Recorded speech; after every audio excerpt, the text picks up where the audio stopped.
evening and a very warm welcome to News with Faria Ji। Supreme court में आज Islamabad high court के 6 जजेस के खत के मामले पर केस की समाअत हुई। अदालत ने ये जो तजवीज़ थी उस पर वफाकी हुकूमत और इंतज़ारों से तफसीली जवाब तलब कर लिया है।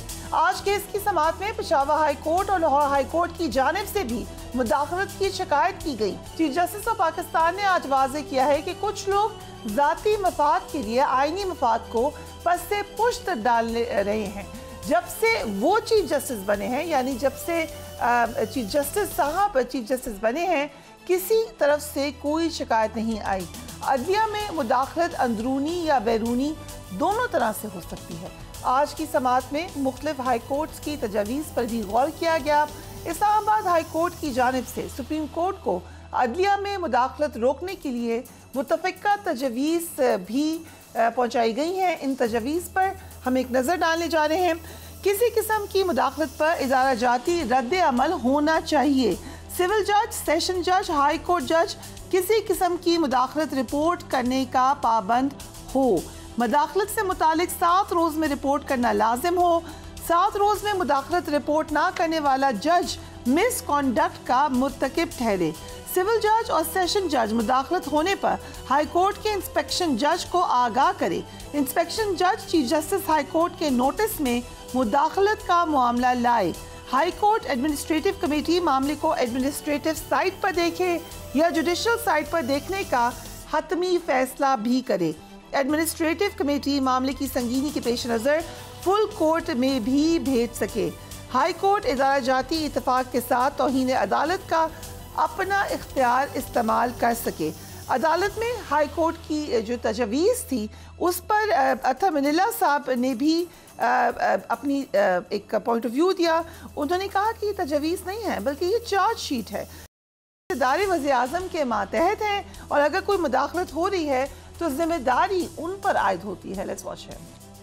No legislation is required. The agencies are under the control of the executive of the Prime Minister. If they are doing something, the Prime Minister and his cabinet are responsible. How can they say rules of business aap dekh le, constitution dekh le? They are not something independent. The other high courts ne zyada serious cheezein kahi hain. All these reports of the high courts are so serious and grave in nature. बहुत कुछ हुआ है आज अदालत में, बहुत सारे comments हैं, बहुत सारे एंगल्स हैं, हम इस सब पे बात करेंगे। डिबेट का आगाज़ करते हैं। रियासत अली आज़ाद साहब, thank you so much for joining us. आप सदर हैं इस्लामाबाद हाई कोर्ट बार के। इस्लामाबाद हाई कोर्ट बार ने जजेस के खत पर तहकीकात का मुतालबा किया था और कहा था कि अगर मामला सुप्रीम जुडिशल काउंसिल से मुतालिक है तो सुप्रीम जुडिशल काउंसिल को सिफारिशात भेजी जाएं। बतौर सदर हाई कोर्ट बार आप क्या समझते हैं कि जुडिशल काउंसिल के बजाय अब सुप्रीम कोर्ट खुद, and that's the highest court in the country, तो अब ये ठीक तरीका है? अच्छा मैडम फ्रिया, बात ये है कि जो 6 जजेस साहबान ने ख़त लिखा है उसके अंदर बेसिकली उन्होंने 2 जो है ना एड्रेस किया। एक सुप्रीम जुडिशल काउंसिल को एड्रेस किया और एक चीफ जस्टिस ऑफ पाकिस्तान को किया है। सुप्रीम जुडिशल काउंसिल जो है वो अंडर आर्टिकल कॉन्स्टिट्यूशन ऑफ 1973 का जो 209 है उसका सब आर्टिकल जो 5 है उसके तहत वो जजेस साहबान का कंडक्ट और रूल्स मिसकंडक्ट जो है उसको गवर्न करते हैं, प्रोसीड करते हैं। और जो 209(6) है सब आर्टिकल कॉन्स्टिट्यूशन का, उसके तहत रूल्स बनाए जाते हैं, कोड ऑफ कंडक्ट जजेस साहबान का बनाया जाता है। तो उसमें उन्होंने चीफ जस्टिस को भी लिखा है और सुप्रीम जुडिशल काउंसिल को भी लिखा है कि आप ये बताएं कि अगर ऐसी इंटरफेरेंस हो या ट्रांसग्रेशन इनटू द इंस्टीट्यूशन हो तो हाउ वी कैन रिस्पॉन्ड। तो आप हमें रहनुमाई करें, चूँकि इस पर कोई लॉ नहीं है, कोई रूल्स ऑलरेडी एग्जिस्ट नहीं करते। अब चूँकि सुप्रीम कोर्ट ने इसको अंडर आर्टिकल 184(3) टेकअप कर लिया, सो मोटो ले लिया है, पब्लिक इंपॉर्टेंस का क्वेश्चन है। तो अब हमारी चूँकि Islamabad high court bar association ने भी एक पिटीशन फाइल की है जिसका CP नंबर यानी कॉन्स्टिट्यूशन पिटीशन जो है नंबर 12 हमने भी फाइल की है सो मोटो के अंदर, जिसके अंदर हमने 2 चीज़ें डिमांड की। हमने एक तो ये कहा कि जो अलेज किया गया इस खत के अंदर उसको डिग आउट किया जाए, प्रॉपर्ली इन्वेस्टिगेट किया जाए और लाइबिलिटी फिक्स करके अगर कुछ लोग इसके अंदर मुलव्वस है, एग्जेक्टिव मुलव्वस है, तो वो लाइबिलिटी डिटरमिन करके फिक्स करके उनके मुताबिक इन अकॉर्डेंस विद लॉ उनके खिलाफ कार्रवाई भी होनी चाहिए।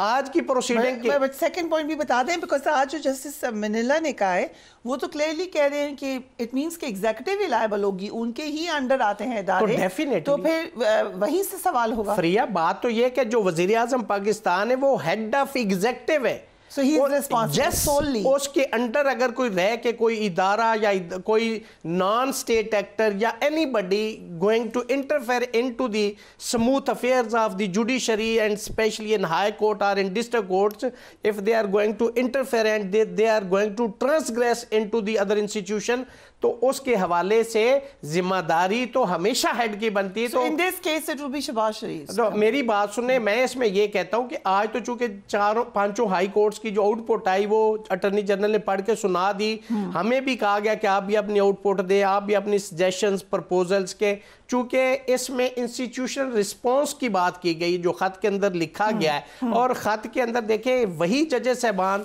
जब एक जजमेंट देते हैं उसके ऊपर वो साइन करते हैं तो उसका फैसला तस्वर होता है। आज उन्हीं जजेस साहबान ने वो खत लिखा है तो उसको भी वही सेंटिटी हासिल है, वही जजेस साहबान का खत है, उस पर तो किसी चीज की फर्दर जरूरत नहीं, आपने इसको प्रोब करना है, इन्वेस्टिगेट करना है, as good as the letter, या इट इज सफिशिएंट कि चूंकि उन्होंने अलैज किया आप इसको इन्वेस्टिगेट करें। सुप्रीम कोर्ट के अंदर वो खत मौजूद है। इट्स नॉट जस्ट 6 जजेस एनीमोर। नो देखें ना, जजेस साहबान ने ये अब देखिए उनके पास अख्तियार तो है कि वो प्रोसीड कर सकते हैं अगर ट्रांसग्रेशन हो, इंटरफेरेंस हो, कंटेम्प्ट ऑफ कोर्ट ऑर्डिनेंस है 2003, 204 एक कॉन्स्टिट्यूशन का आर्टिकल है, उसके तहत कंटेम्प्ट की प्रोसीडिंग कर सकते हैं, लेकिन उन्होंने कहा कि बीइंग इंस्टीट्यूशन में रिस्पांस दिया जाए। So this answers my question, क्योंकि मैं जानना चाह रही थी कि हाई कोर्ट्स के जो निगरान जजेस के मामलात हैं अब इसमें तहकीकात होंगी या यहाँ you are saying it's as good as it is. हम चाहते हैं कि इसके अंदर प्रोब होना चाहिए, इन्वेस्टिगेशन होना चाहिए और फिर उसकी लायबिलिटी भी फिक्स होनी चाहिए। एक लैंडमार्क बहुत बड़ी स्टेटमेंट दी है चीफ जस्टिस ने, मैं समझती हूँ, क्योंकि he is on a very high position और इस हाई पेडिस्टल पे बैठ के वो उन्होंने फुली क्लेम किया है कि मेरे जमाने में कोई मुदाखलत नहीं हुई। Let's watch him. I will never accept any interference from any source, and there has not been a single complaint since my assumption of this office to me or to the registrar of the Supreme Court. We are now dealing with a past transaction. I would say very good. I commend that it is being done, but let's not then make it political and just say for this period of time we are going to do it, and for that period of time let's close it, eyes to it. Let's either do it for all periods of time. That's also Jahangir Jadoon साहब, इतनी बड़ी pedestal पर बैठकर इतनी बड़ी statement दी है chief justice ने। So he said it's past transaction, यानी माजी में हुआ सो हुआ, इस वक्त जैसे अदलिया है इसमें कोई मुदाखलत नहीं है। You agree with chief justice? नहीं, उन्होंने ये कहा है कि मेरे चीफ जस्टिस बनते हुए मेरे पास कोई कंप्लेंट नहीं आई। उन्होंने ये नहीं कहा है कि या उन्होंने अपनी सुप्रीम कोर्ट कहा है कि यहाँ पे इंटरफेरेंस नहीं हो रही। बाकी तो देखे ना, जो जजेस ने इंटरफेरेंस कहा है वो उन्होंने कहा है कंटिन्यूसली हो रही है, उन्होंने लेटर में भी लिखा है, और जितनी तजवीज़ आई हैं बाकी हाई कोर्ट उन्होंने भी लिखा है कि हमारे जो है इंटरफेरेंस हो रही है। अब ये कि तो अगर क्या नहीं कि इंटरफेरेंस नहीं हो रही थी फिर तो काम ही खत्म है, फिर ये क्या लगाने की जरूरत है 184(3) का जो सेक्शन और ये और वो, फिर तो सारा सिलसिला ही खत्म है। फिर रैप अप करें, अपने अपने जाएं दफ्तरों में काम करें। So you're saying कि जो कंप्लेंट्स हैं वो वाकई पास्ट ट्रांजैक्शन की हैं, जब से चीफ जस्टिस बने हैं काजी फायजी साहब, किसी को कोई शिकायत नहीं है। कंप्लेंट देखे ना 2023 में उन्होंने कहा था कि ये उस वक्त शुरू हुई है और अभी तक हो रही है। ये उन्होंने नहीं कहा कि स्टॉप हो चुकी है, उन्होंने ये कहा है कि ये पहली दफा हुआ है कि मुझे कंप्लेंट आई है कि ऐसे ज़ाहिर एक्शन तो बाकी जो पहले चीफ जस्टिस है उनके दौर में शुरू हुई है, और उन्होंने ये इसमें जिक्र किया है कि हम जाके मिले थे चीफ जस्टिस उमर बंदयाल को, और काजी साहब से ये बात की, लेकिन काजी साहब क्योंकि उस वक्त कोई अथॉरिटी होल्ड नहीं कर रहे थे, इनको तो बेंच में नहीं बैठने दिया जाता था, और इनको तो कोई बिल्कुल छोटा मोटा जो केस होता था किसी लेबर की एम्प्लॉयमेंट का वो दे देते थे। तो उस वक्त उन्होंने कहा है हमने चीफ जस्टिस के नोटिस में मिला है, सारी बातें खत में मेंशन है, आपने पढ़ी है, हर बंदे ने खत देखा है, उसमें सारी बातें मेंशन है। ये 2023 में उन्होंने कहा जी जब ये पोलिटिकली केसेस बनने शुरू हुई हैं, और आज चीफ जस्टिस ने खुद ये एडमिट किया है कि सुप्रीम कोर्ट खुद कंप्लिसिट थी, खुद सुप्रीम कोर्ट इंटरफेरेंस कर रही थी। ऑर्डर तो जज का इंप्लीमेंट होगा, या जज के ऑर्डर से सजा होगी या जजा होगी, तो वो जो है जब तक जुडिशरी जो है उनके साथ मिलती नहीं है उस वक्त तक कोई इंटरफेरेंस जो है वो इंजाम तक नहीं पहुंच सकती। राइट, इक्का दुक्का इंटरफेरेंस तो हर जगह पे होती है, आपके मीडिया में इंटरफेरेंस नहीं है, आप बताएं ना जरा। सर इंटरफेरेंस मेरा ये तो एक बिल्कुल ही अलग टॉपिक है, we can talk about it, लेकिन मीडिया नहीं, मतलब इंटरफेरेंस तो हर जगह पे होती है ना, अलग टॉपिक है, बट वी एक्सेप्ट इट कि interference is everywhere in every department which matter for them. Right, so senior most chief justice Mansoor Ali Shah ने कहा है कि ये नहीं होना चाहिए कि हमारे फोन टेप हों, हम फोन टेप होने के खौफ में मुब्तला रहें। इस मामले का अब हल निकालना होगा। जरा देखिए उनको। हाईकोर्ट के जजेस को तो छोड़ दे कि उन्होंने एक शिकायत की है, शिकायत में जो उनका अशर हुआ है, हमने जो नोटिस लिया, हमारे साथ क्या हो रहा है? क्या इस तरीके से इंडिपेंडेंस हो सकती है? क्या आप मेंबर के पर्सनल इस पे जजमेंट आ चुकी है? हम एक जजमेंट और देते तो क्या होगा? मैंने अपना कभी भी नहीं कहा। When the children's and the wives and family members data is stolen from the government departments, the immigration and NADRA, the presumption and entire onus is on the state. Those brave enough who speak the truth, there are judges we know जिनको सिर्फ कहते हैं कि तुम्हारा बच्चा फला जगह में पढ़ता है, and it's the state which is doing it. If we don't address this issue today, we're going to lose out on a lot. मैं आपको ये बताना चाहता हूँ, why is it ये फोन उधर रख दो, इस फोन को उधर रखो, फोन को उधर रख के बात करो, इधर आ जाओ, उधर बात करो, ये क्या हो रहा है? What sort of a culture are we running here? इस कमरे में नहीं बैठो, उस कमरे में बाहर निकल के बात करो, ये कोई सुन लेगा, फोन कुछ हो जाएगा। Is this a state? What kind of a state are we running? So now that the case is there, let's sort these issues out. Let's sort these issues out. Azhar Siddique साहब, thank you so much for being here. अदालत खुद कोई फैसला करेगी या हुकूमत को ही कानून साजी के लिए कहेगी? क्या ओपिनियन है आपका? देखिए, हुकूमत कानून साजी क्या करेगी? उस कानून साजी का क्या फायदा अगर तारीख पे हमने सीखा नहीं है? आपको याद होगा मोहतरमा बेनज़ीर भुट्टो साहब के हवाले से मलिक क़य्यूम साहब से क्या बात हुई थी, शहबाज शरीफ ने क्या गुफ्तगू की थी। तो इस गवर्नमेंट को ये रखे रहे ध्यान में कि ये गवर्नमेंट जो ये मौजूदा लोग हैं, पाकिस्तान मुस्लिम लीग नून देख लें, ये हमेशा जजेस को इन्फ्लुएंस करती रही है। और इन्होंने जजेस, जिन्होंने आज तक जितने भी जजेस भर्ती किए उन्होंने वो जजेस रहे हैं। आप इनकी पार्टी में देख लें, रिटायर्ड कितने जजेस इनके पास मौजूद है, बारे में बताएं ना। मैं बताता हूँ अभी। देखिए, दो बातें समझिएगा ध्यान में। क्या पिछले 2.5 सालों से जो कुछ हो रहा है पाकिस्तानी तारीख में ऐसा कभी हुआ? जुल्फकार अली भुट्टो साहब का दौर था, जो मुशर्रफ का, जो ज़ियाउल हक का माशरा था, वहां ये कुछ हुआ?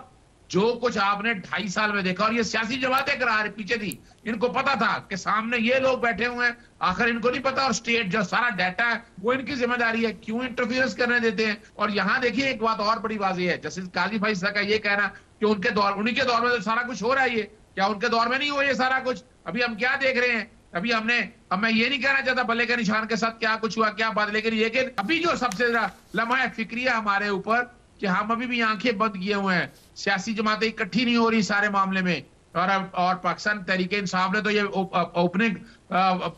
सो बेसिकली अजीज साहब, आप ये कह रहे हैं कि ये सियासी मामला है, जबकि चीफ जस्टिस बार बार कह रहे हैं इसको मत सियासत में डालें। नहीं, मेरा जो कहने का मकसद है, ये सियासी नहीं है, आईनी है, ये गैर कानूनी है, आइन तोड़ रहे हैं आप। आपका कोई इख्तियार नहीं है कि आप जजिस तक अप्रोच करें, यानी यहाँ के जजिस के टेलीफोन टैप करें। लाहौर हाईकोर्ट ने इंटरफेरेंस के हवाले से जजिस ने लिखा है, मेजोरिटी ने, वो आपके सामने। मैं बहुत से केसेस जानता हूँ, जहांगीर जदून साहब को पता है ये जितने केसेस हैं, जो कुछ है इमरान खान के साथ जो कुछ हुआ है, अब बता दे कौन सा मेरिट के ऊपर हुआ है? साइफर केस क्या मेरिट के ऊपर है, या इद्दत के मेरिट के ऊपर है, या तोशा खाना? यही वो नैब है जो एक तरफ कह रही है गाड़ी इंपोर्ट नहीं हुई, नवाज शरीफ के खिलाफ केस बंद करने, दूसरी तरफ इमरान खान के खिलाफ तोशा खाना, अलकादर यूनिवर्सिटी केस, कोई केस नहीं है और वो केस चला रहे हैं। यानी ये जो समझना है, और ख्वाजा आसिफ के, ख्वाजा साद रफी के केस में पॉलिटिकल इंजीनियरिंग का जस्टिस मकबूल बाकर ने कहा था, लेकिन जस्टिस बाकर सिंध गवर्नमेंट का हिस्सा थे। ओके अजीज साहब, मुझे एक ब्रेक पे जाना है, उसके बाद आज एक लेटर भी लिखा है सेनेटर फैसल वाडा ने, उसको भी डिस्कस करेंगे, और एक जो मुहिम चली रिस्पेक्टेबल जजेस के खिलाफ सोशल मीडिया पे, we will discuss this right after break.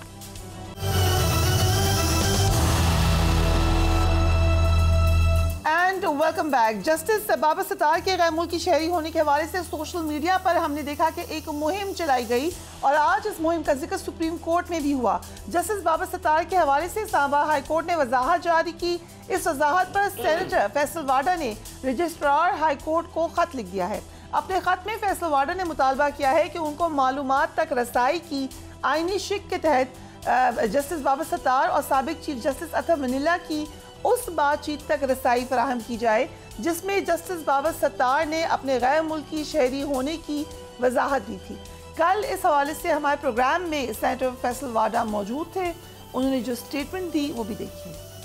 Babar Sattar साहब ने बहुत अच्छा इकदाम किया कि उन्होंने क्लैरिफिकेशन दी, बट उस क्लैरिफिकेशन के अंदर बहुत कंफ्यूजन भी क्रिएट कर। उन्होंने एक लाइन नोट टर्म की है उसके अंदर, प्रेस रिलीज के अंदर, सेइंग दैट रिपोर्टेडली मैंने इन्फॉर्म किया है chief justice of high court को, यानी कि अतर मिन्ना साहब को। तो reportedly, when you term the word reportedly, तो if it is in writing, अगर ये राइटिंग में है तो कोई प्रॉब्लम ही नहीं है और उसका रिकॉर्ड हमें दिखा दे। पब्लिक इंटरेस्ट में भी अगर ड्यूल नेशनल लेजिस्लेटर नहीं बन सकता, कोई पॉलिटिकल आदमी नहीं बन सकता, तो जज भी नहीं बन सकता, जनरल भी नहीं बन सकता और जर्नलिस्ट भी नहीं बन सकता। हमारा पूछना राइट है और उनका करना राइट है, वो इस मनसब पे बैठे। So again, एक कॉन्वर्सेशन की बात हो रही है, टेलीफोनिक कॉन्वर्सेशन की। So the question is, how does senator साहब नो कि कोई कॉन्वर्सेशन अगर है तो है, बट क्लैरिफिकेशन उसकी ये कि ही सेड कि अगर वर्बल हुई है तो वो भी बताई जाए और अगर रिटन है तो वो भी बताई जाए। Legally what is your opinion? देखिए, जो कॉन्स्टिट्यूशन का आर्टिकल 19A है, राइट टू इंफॉर्मेशन, ये है, लेकिन किसी की जाती जो प्राइवेट प्रिविलेज कोई डॉक्यूमेंट या रिकॉर्ड है तो वो आप नहीं मांग सकते, ना आपको वो मिल सकता है। अब आ गया कि बाबर सत्तार साहब ने उसको क्लैरिफाई कर दिया, ये भी गलत है। ये इस्लामाबाद हाई कोर्ट ने प्रेस रिलीज जारी की है, हाई कोर्ट ने, जिसके अंदर ये सारी इंफॉर्मेशन है। देखिए, अगर उनको कहा जा रहा है कि ये गैर मुल्की शहरी है, तो जब जज बने थे तो जो जुडिशल कमीशन है, जब अपॉइंटमेंट होती है under article 175A constitution of 1973, तो ये सारी चीज़ें वहाँ थ्रेश आउट होती हैं, ऐसा कोई सवाल नहीं है। ये एक मैलस पे मबनी एक प्रेपोगंडा है। वो बाबर सत्तार साहब चूंकि अमेरिका से पढ़े हैं, हार्वर्ड से उन्होंने लॉ भी किया हुआ है, वो हाईली स्किल्ड लॉयर और स्कॉलर है, और वहाँ पे ऐसे जो प्रोफेशनल लोग हैं वहाँ पे अमेरिका के अंदर उनको एक फैसिलिटी दी जाती है ग्रीन कार्ड के नाम से कि वो विदाउट वीज़ा आ जा सकते हैं। ये फैसिलिटी है, नेशनैलिटी नहीं। अगर नेशनल हूँ तो फिर तो जुडिशल काउंसिल में जब उनको जजेस तैनात किया जा रहा था तो वहां पे ये चीज आती तो वो जज ही ना बनते। तो ऐसी कोई बात नहीं है। ये भी वन ऑफ द काइंड है जजेस को प्रेशराइज करना और उनको दबाव में लाना और ये नेगेटिव प्रोपेगेंडा करना। मैं जो उस कैंपेन की बात कर रहा हूं उसमें ये है कि देखिए, एक जज साहब का जो प्रिविलेज कम्युनिकेशन या प्रिविलेज रिकॉर्ड है वो कौन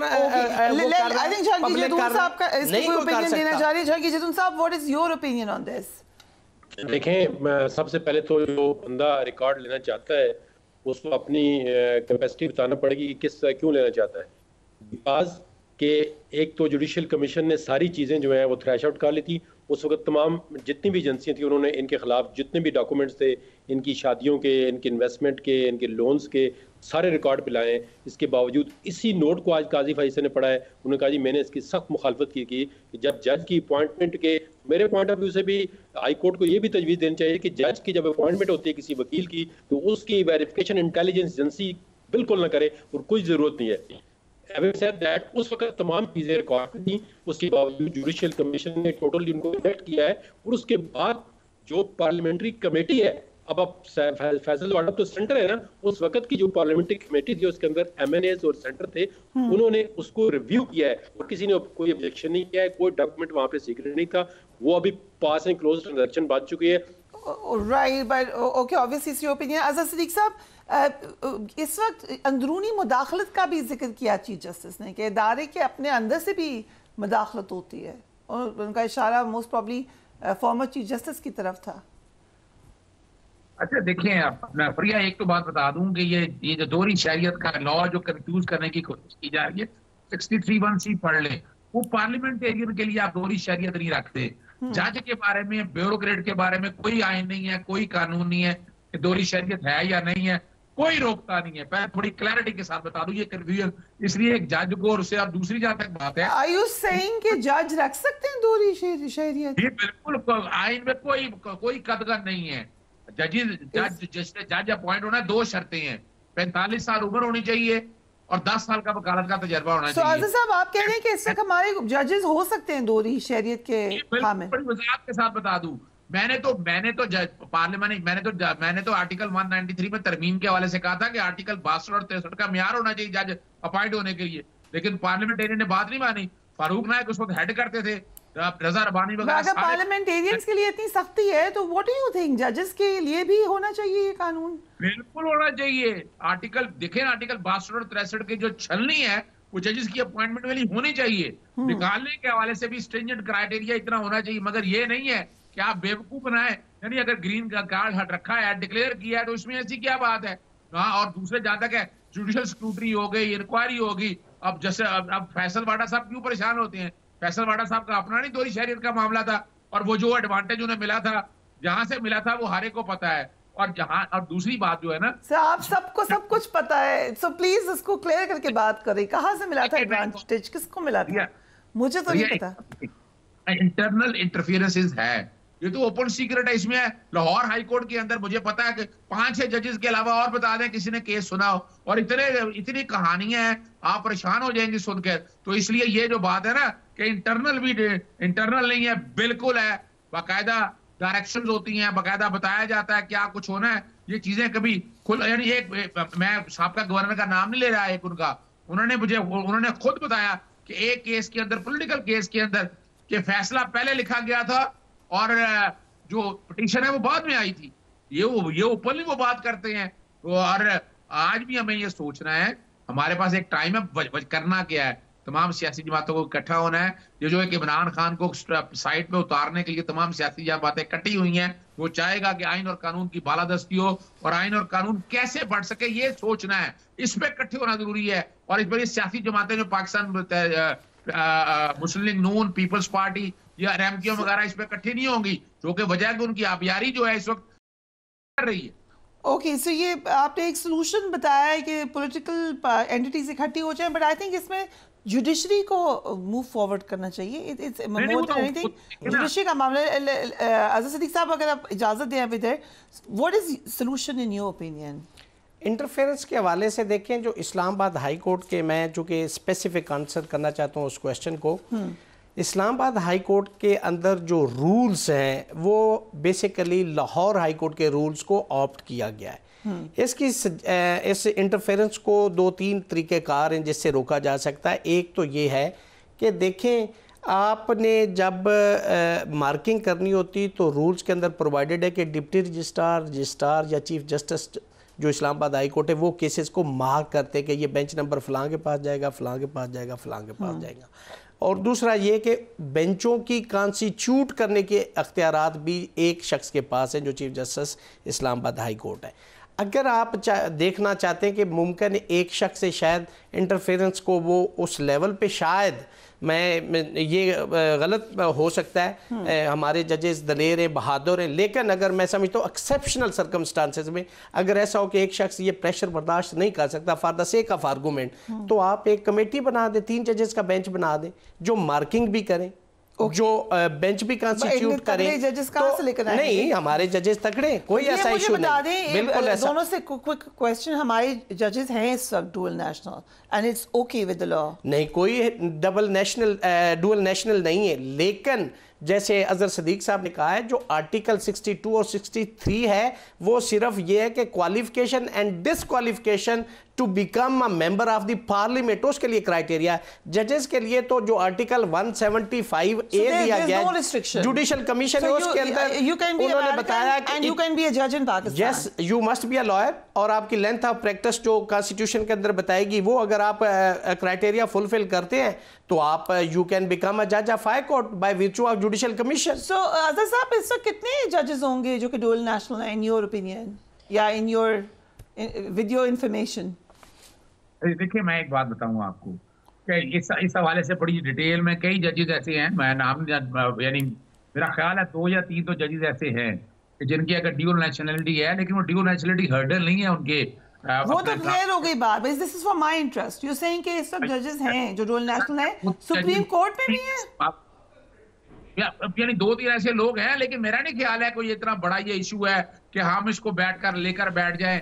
भैया आइन में तरमीम कर दें, आप 62-63 डाल दें कि जजेस के हवाले से भी हो तो बात खत्म हो जाएगी।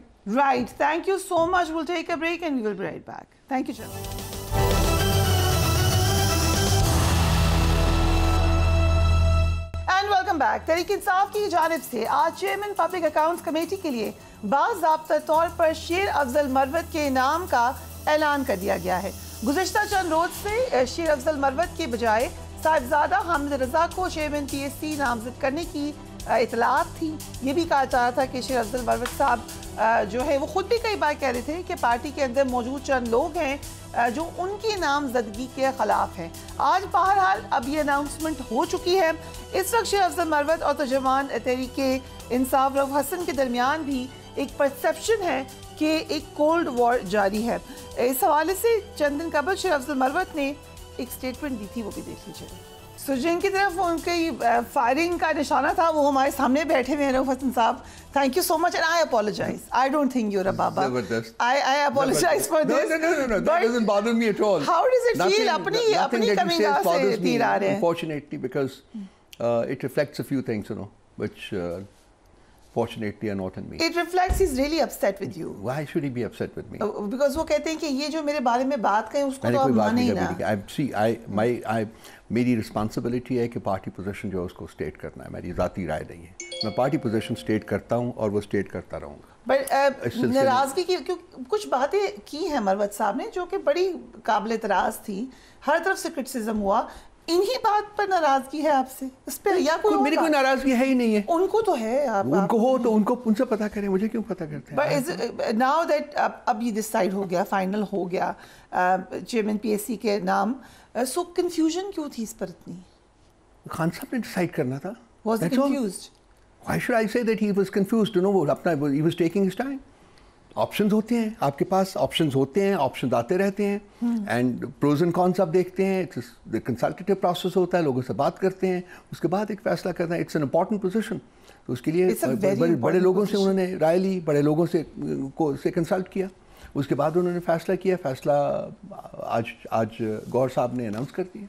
So पार्टी डिसिप्लिन नहीं है कोई आपके कि इस तरह की statement? I mean you are in a senior position yourself in PTI। जी, पार्टी में डिसिप्लिन का फुकतान जो है ऑफ लेट नज़र आया है और उस बारे में मेरा ख्याल है कि एक सीरियस मेजर्स जो है ना वो ले रहे हैं। कल भी कोर कमेटी का आज भी कोर कमेटी की मीटिंग हुई है, कल हमारी पॉलिटिकल कमेटी की मीटिंग थी, उसमें ये मामलात उठे हैं और मेरा ख्याल है कि कुछ इनिशिएटिव्स लिए जाएंगे कि इस किस्म की सिचुएशन जो है ना वो क्रिएट ना हो। एंड क्योंकि ग्रुप्स हैं अलग पार्टी में, Is this one of the reasons? नहीं, ग्रुप्स की बात नहीं होती। बेसिकली देखिए जी, इतनी बड़ी जो पॉलिटिकल पार्टी होती है, हमारी कोर कमेटी तकरीबन 75 अशखास के ऊपर मुश्तमिल है। ठीक है जी, 21 लोग हैं हमारे पॉलिटिकल कमेटी में।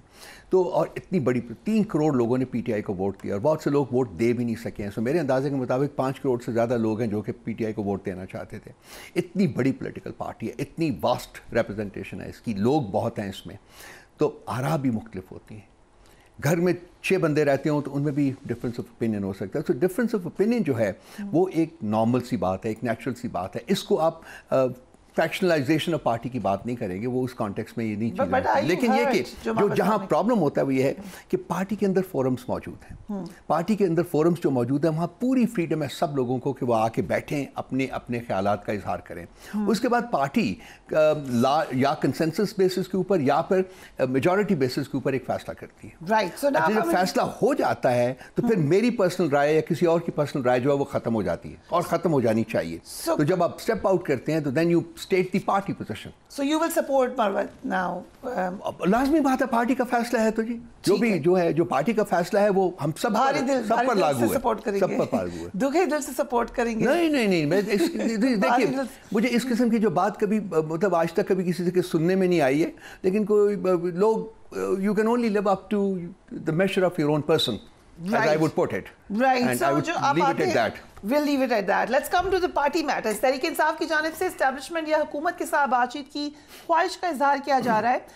हमने आपको अंसार अब्बासी साहब की कहानी शेयर की थी मुज़ाकरात के हवाले से, उन्होंने इसमें मज़ीद इन्फॉर्मेशन दी है। आज कह रहे हैं सियासी और इदारा जाती सतह पर फौरी मुफाहमत के लिए अपनी कोशिशों का आगाज़ करते हुए साबिक सेक्रेटरी दिफा लेफ्टिनेंट जनरल नईम लोधी ने इदारों के खिलाफ बदज़बानी के खात्मे, तमाम सियासी इंतकामी कार्रवाइयों की बंदिश और मौजूदा हुकूमत को कम अज़ कम 2 साल तक चलते रहने के लिए अपनी तजावीज़ पेश की है। जनरल लोधी के मुताबिक उन्हें कुछ सियासी शख्सियात की हमायत हासिल भी हो चुकी है, लेकिन वो इस कोशिश में शामिल होने वाले नाम इस वक्त जाहिर नहीं करेंगे। सो रऊफ हसन साहब, ये general Lodhi is trying to bridge the gap. बड़े लोग कोशिश कर रहे हैं। अच्छा, लेकिन उनमें से कोई एक बात समझने की, हर एक बात नहीं समझने की कोशिश कर रहा। वो ये है कि मसला है क्या, प्रॉब्लम क्या है पाकिस्तान का, क्यों डिस्टेबलाइजेशन होती है, क्यों फैक्शनलाइजेशन होती है, क्यों ये सारे क्राइसिस क्रिएट होते हैं। वो है इंटरफेरेंस इन पॉलिटिकल मैटर्स।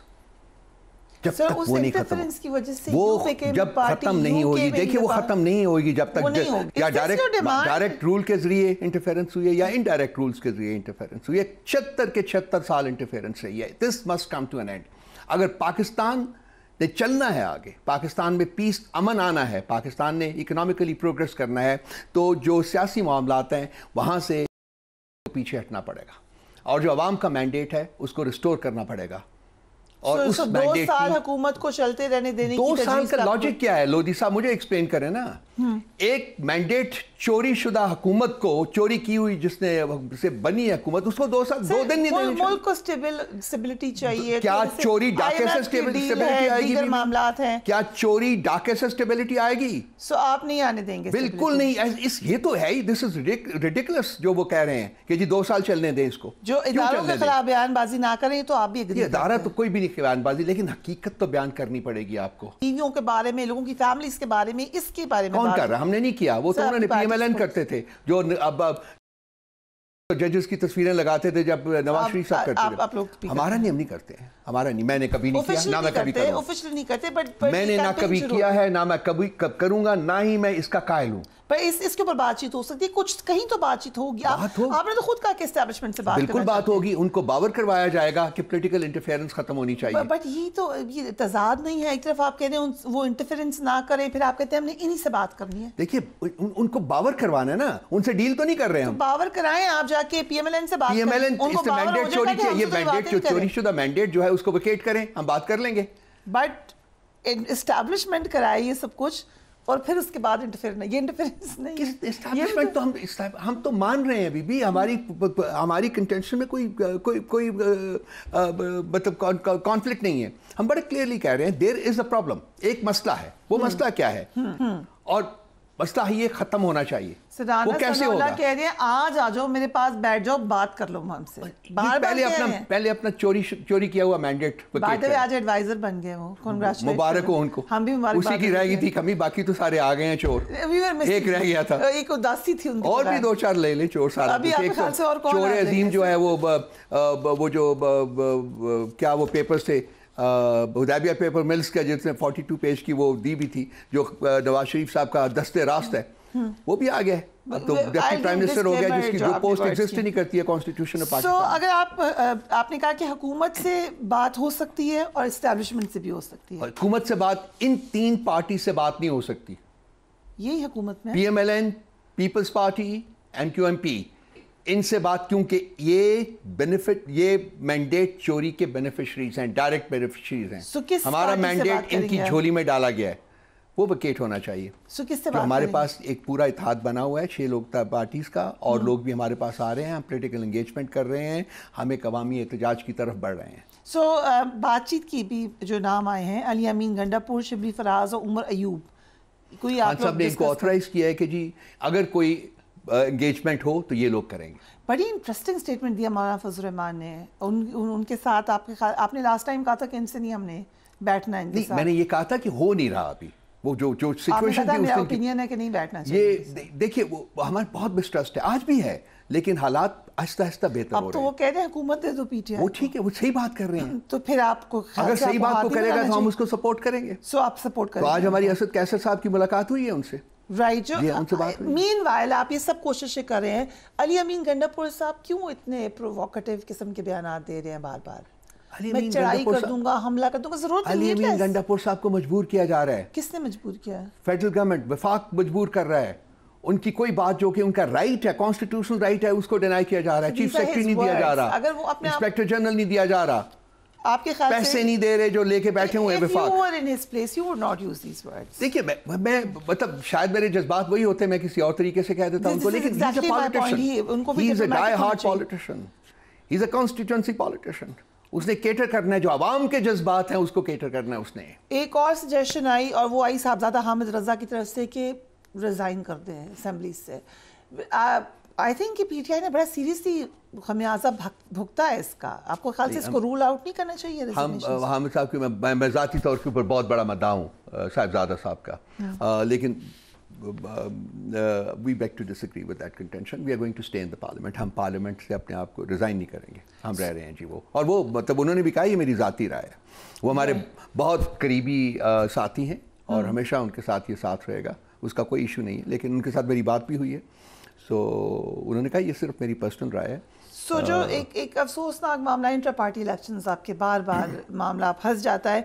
एक बार फिर इलेक्शन कमीशन ने आप लोगों को कुछ ऑब्जर्वेशंस दी हैं, शेयर करेंगे क्या? मैं गया हुआ था गौर साहब के साथ, चूँकि मैं फेडरल इलेक्शन कमिश्नर भी हूँ, तो इसलिए मैं वहाँ गया हुआ था उनके साथ। हम एक्सपेक्ट कर रहे थे कि जी वो कोई ना कोई गन करेंगे।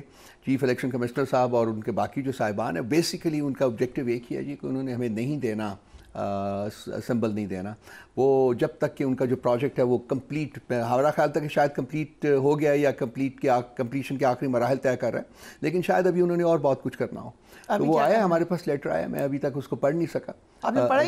शाम को आया है। मैं उस वक्त कोर कमेटी की मीटिंग हो रही थी, उसमें बैठा हुआ था, तो उसके फ़ौरन बाद ये चैनल्स वगैरह के ऊपर आना था।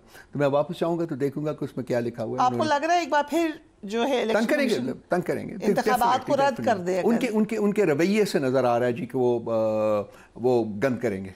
175 पार्टीज हैं पाकिस्तान में, बाकी तमाम पॉलिटिकल पार्टीज में से किसी ने कभी कोई प्रॉब्लम नहीं खड़ा किया। जो आधे पेज का अपने रिटर्न्स भेजती हैं वो कुछ नहीं है। हमारी 100 को तकरीबन 2000 पेज के रिटर्न्स है। एक एक चीज़ हमने एलिनेट किया। आप कहेंगे तो मैं यहाँ ले आऊँगा आपके पास, आप प्रोग्राम करें, मैं लेके आ जाऊंगा, बता दूंगा, सबको देख लें लोग कि हमने किस तरीके से इंट्रा पार्टी इलेक्शन करवाया। अभी पीएमएलएन के इलेक्शन होंगे ना, तो आप आधे पेज का रिटर्न जाएगा कि ये इलेक्शन हो गए और ये लोग election. But all eyes should be on those elections. हम भी देखें, आप भी देखें कि इलेक्शन कैसे होते हैं। दूसरी जानिब एक बड़ा इंपॉर्टेंट मामला बुशरा बीबी की बनीगाला सब जेल से अडयाला जेल में मुंतकली का मामला है। तहरीक इंसाफ कभी ये कह रही है कि बुशरा बीबी को अडयाला जेल मुंतकिल करने की दरख्वास्त है, फिर इस दरख्वास्त पर अमल दरामद होने लगता है तो अब ये नज़र आ रहा है कि वकला पीछे हट जाते हैं। जब दरख्वास्त खारिज हो जाती है तो फिर दरख्वास्त दायर कर दी जाती है।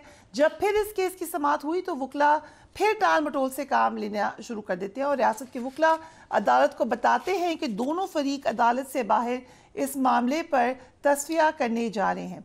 ये आज की समाअत के हवाले से हम आपको बता रहे हैं। बुशरा बीबी के वकील उस्मान रियाज गिल की आज फिर अदम हाजिरी पर अदालत फिर बरहम हुई है। जो आज हुआ है वो आपकी स्क्रीन पर आप देख सकते हैं, लेकिन अदालत ने केस की समाअत 2 मई तक मुलतवी कर दी है। So exactly what is going on? हम केस लड़ रहे हैं। बुशरा बीबी जो है उन्होंने बहुत पहले ही एक पिटिशन मूव की थी कि उन्होंने उनको अडयाला जेल में मुंतकिल किया जाए। हमारी कोई डील किसी के साथ नहीं हो रही। वो चाहती हैं, आज भी चाहती हैं कि उनको अडयाला जेल में मुंतकिल किया जाए। वकला पेश क्यों नहीं होते? वो मुझे नहीं पता कि क्यों नहीं पेश हो सका। कोई वजह होगी, लाजमी बात होगी। लास्ट टाइम जो एक वकील नहीं आ सका था, उस दिन सऊदीज ने जो आए हुए थे, काउंसिल सेड कि हम बातचीत कर रहे हैं। मैं इन लोगों की बात को ऊपर बिल्कुल यकीन नहीं करता। हमारे पास डायरेक्ट इन्फॉर्मेशन होती है, बुशरा बीबी से आती है। हमारे जो स्टांस है उसमें बिल्कुल कोई चेंज नहीं आई। She wants to be shifted to Adiala jail and that remains the contention to date. किसी किस्म का कोई कॉम्प्रोमाइज़ नहीं होगा उसका। बट अर्जेंसी नजर नहीं आ रही वकला की टीम में। लेकिन मसला ये है कि हमारी कितनी पिटिशंस हैं जो कि ये लेके बैठे हुए हैं। कुछ कुर्सियां जो खाली हुई थी आपकी म्यूजिकल चेयर्स में वो वापस भरने जा रही हैं। सो रिटर्न हो रहे हैं आपकी पुरानी लीडर्स। आज ये एक हाइप क्रिएट की थी, उसमें माशाल्लाह जहां आप बैठती हैं इन लोगों का बड़ा अमल दखल है, मीडिया का।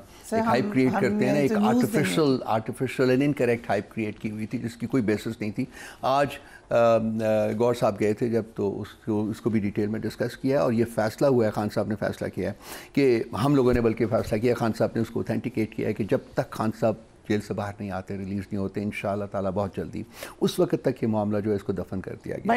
कोई वापस नहीं आ रहा, कोई वापस नहीं आ रहा, कोई वापस इस वक्त मैं किसी इंडिविजुअल की बात नहीं करूँगा, इसमें बहुत सारे इसमें बहुत सारी सेंसिटिविटीज हैं फरिया, बहुत से बस बहुत से लोग खबरें आई कि कुछ लोगों का ग्रीन सिग्नल दे दिया है ऐसी कोई बात अभी तक किसी का नहीं दिया, बिल्कुल कोई ग्रीन सिग्नल नहीं है, बल्कि आज उन्होंने कहा कि इसके ऊपर बात ही नहीं होगी, हमने इस बात को दफन कर दिया, किसी की अगर कोई करना भी चाहे तो उसको हम कंसिडर भी नहीं करेंगे जब तक कि खान साहब रिलीज नहीं होते। That is our top priority. But देखिए बड़ी सेंसिटिविटीज हैं इसमें फरिया, बात को डिस्कस कर लेते हैं। बहुत से लोग हैं हमारे, बहुत से हज़ार लोग हैं जिन्होंने सफ़र किया, रियासत का जुल्म जबर और फस्तायत बर्दाश्त किया, अपनी बिजनेसेस तबाह किए, घर अपने तबाह करवाए, बहुत कुछ किया, वो पार्टी में खड़े रहे हैं। आज भी हमारी बच्चियां जो हैं और हमारे उमर चीमा साहब हैं या महमूद रशीद साहब हैं या एजाज चौधरी साहब हैं, लेजिस्लेटर्स हैं, वो 1 साल हो गया उनको तकरीबन। फिर हमारी यास्मीन राशिद हैं, फिर वो सनम हैं, उसके बाद वो हालिया बीबी हैं, और इसके अलावा और हज़ारा लोग हैं जो कि इस वक्त तक जेल हुआ, टॉर्चर, साइलेंटली सह गए, चुप हो गए। So maybe now they want वो जेल, वो हमारी पार्टी के साथ खड़े, उन्होंने पार्टी नहीं छोड़ी। वो आज पार्टी छोड़ दें फ्री हो जाएंगी, रिलीज हो जाएंगे, लेकिन उन्होंने पार्टी नहीं छोड़ी। फिर दूसरा फैक्टर है, ये 2 सालों में एक यंग कार्डर जो है वो पार्टी में, आइडियोलॉजिकल कार्डर जो है वो पार्टी में इमर्ज की है, और वो पार्टी में बहुत इंपॉर्टेंट रोल प्ले कर रहे हैं इस वक्त। हमारी नेशनल असम्बली में जो सीटें हैं उसमें से तकरीबन 50% जो है वो 30, एवरेज एज उनकी 30 ईयर्स है, दैट यंग पीपल। नंबर 2 ये है, अब ये जो लोग गए हैं इन्होंने उस वक्त पार्टी को छोड़ा, उस वक्त शिप से इन्होंने चूहे बन के छलांग लगाई जबकि पार्टी को इनकी ज़्यादा ज़रूरत थी। तो ये जो है ना, ये अब देखें ना, 3 फैक्टर्स हैं। अब जब ये आना भी चाहेंगे तो एक कंसल्टेटिव प्रोसेस इनिशिएट किया जाएगा ना, लोगों की राय ली जाएगी। Lord will resist, the younger lord जो आप कह रहे हैं, आपकी new cadre, they are going to resist. Of course they are going to resist, of course they will resist now. अभी भी है रेजिस्टेंस, बिल्कुल है रेजिस्टेंस है। ना सिर्फ उनमें है बल्कि उन तमाम लोगों में है जो कि पार्टी के साथ स्टैंड किया, जिन्होंने सफर किया पार्टी के साथ अपनी लॉयल्टी के लिए। राइट, उनको तो नहीं, आप उनकी राय तो है ना। का वक्त है, लेकिन बड़ी इंटरेस्टिंग स्टेटमेंट दी चीफ जस्टिस ने आज। कासिफ फैजी साहब कहते हैं कि मेरे ज़माने में कोई कंप्लेन नहीं है, जो प्रेशर है वो पास ट्रांजैक्शन है अदलिया के ऊपर। No, that's a fact. I've said it. Let me say this. Let me Chief Justice of Pakistan. I can only request you not to. उनके पास शिकायत आई है, 6 जजेस ने इस्लामाबाद हाई कोर्ट के, उन्होंने लेटर लिखा है सुप्रीम जुडिशल काउंसिल से, it's incumbent on the chief justice to take note of it. Islamabad high court के बाद लाहौर हाई कोर्ट ने जो आज दी है रिपोर्ट, आपने पढ़ी है वो रिपोर्ट? उसके बाद जो पेशावर हाई कोर्ट ने रिपोर्ट दी है वो पढ़ी है आपने? वो डैमिंग है, डैमिंग एविडेंस दी है उन्होंने कि हाँ इंटरफेरेंस होती है। 48 जज है मेरा ख्याल लाहौर हाई कोर्ट ने, उन्होंने यूनानिमस रिपोर्ट भेजी है। तो क्या ये इनकम्बेंट नहीं है चीफ जस्टिस के ऊपर कि इसके ऊपर कार्रवाई की जाए, और वो लोग जिनको नाम लिए गए हैं, सुने, जिनको पिन पॉइंट किया गया इन रिपोर्ट्स में, कि उनको इंडाइट किया जाए, उनके खिलाफ कार्रवाई की जाए, और ये बैठ के ये कहते हैं जी कि जो प्रेशर बर्दाश्त नहीं कर सकता वो छोड़ जाए। So what should he do then? He should act on the input that he has received from these high courts. इन्होंने खुद ही भेजे थे ना वहां के, जी आप बताएं मुझे, उन्होंने भेजे हैं, उन्होंने नाम लिए हैं उन रिपोर्ट्स में, किसका कौन इंटरफेरेंस करता रहा है। एंड ही सेज कि जो प्रेशर बर्दाश्त नहीं कर सकता, he should quit. If you can't take the heat, you should not. No, you should. But what is this? ये उनकी एडवाइस है। It is his responsibility to ensure that there is no interference in the institutional affairs. But isn't this exactly what you are saying about PTI leaders कि उस वक्त heat में निकल गए हैं तो अब उनको वापस नहीं आने देंगे? वो तो निकल गए, फैसला होगा कि उन्होंने वापस आना है, अगर लेना है तो किन कंडीशंस पे लेना है, मैंने ये कहा है आपको। तो वहाँ भी आप कह रहे हैं प्रेशर बर्दाश्त करो, या आप कह रहे हैं प्रेशर होने नहीं चाहिए? There is no comparison. Apples and oranges को कंपेयर ना करें ना, ये तो एक चीफ जस्टिस साहब बैठे हैं, इनकी रिस्पॉन्सिबिलिटी है कि अपने जो लोग हैं उनको प्रोटेक्ट करे, इंटरफेरेंस है तो उसको खत्म करवाए। ओके, सो द क्वेश्चन जो कि बहुत ज्यादा हमसे सोशल मीडिया पे बार बार कहा जाता है कि जरूर बताएं, लग नहीं रहा है कि आ रहे हैं बानी चेयरमैन पीटीआई बाहर जेल से in the near future? It's my assumption, what do you think? देखिए, अगर ये जिस तरीके से उनके केसेस सुने जा रहे हैं, जिस तरीके से उनको सजा देने वाले केसेस तो एक्सेलरेट करते हैं, लेकिन जहां उनकी बेल की बात है तो उसको ड्रैग करते हैं, तो इसलिए इंटेंशंस बड़ी क्लियर हैं। इंटेंशंस ये हैं, जो भी सारे पावर विल्डर्स हैं जो कि साहिब इक़्तिदार हैं, उनकी इंटेंशन बड़ी क्लियर है कि वो खान साहब को नहीं चाहते कि वो बाहर आएँ। लेकिन हम भी, जो माहौल है अब जुडिशरी का वो बदल रहा है। लेट्स नॉट फॉरगेट, 6 जजेस ने ओपनली लिखा है, लेट्स नॉट फॉरगेट कि लाहौर हाई कोर्ट ने जो भेजी है, इंडाइटमेंट भेजी है इंटरफेरेंस के अगेंस्ट, फिर लेट्स नॉट फॉरगेट कि पेशावर हाई कोर्ट ने जो भेजी है वो भी इंडाइटमेंट है। ये चीज़ें जो हैं ये सिंबलाइज करती हैं कि मूड जो है जुडिशरी का वो बदल रहा है। उसके बाद जो बाबर सत्तार के खिलाफ जो रियासत ने जो गंदा वाइटुपरेटिव उनके खिलाफ कैंपेन लॉन्च किया है, क्योंकि वो इंडिपेंडेंट जज है, वो लॉ के मुताबिक फैसले कर रहा था। तो ये चीज़ें जो हैं अब ये इनको अब पोटली में बंद नहीं कर सकते हैं, ये निकल आई है बाहर। तो इसके बाद मैं फील करता हूं कि चेंज आएगी। Maybe takes time but change आएगी, डेफिनेटली आएगी। खान साहब आएंगे बाहर, लाजमी आएंगे, उनको कब तक आप रखेंगे अंदर? राइट होसन साहब, thank you so much for giving us time. आप लोगों ने प्रोग्राम देखा, do give me your feedback, take care of yourself, अल्लाह हाफिज।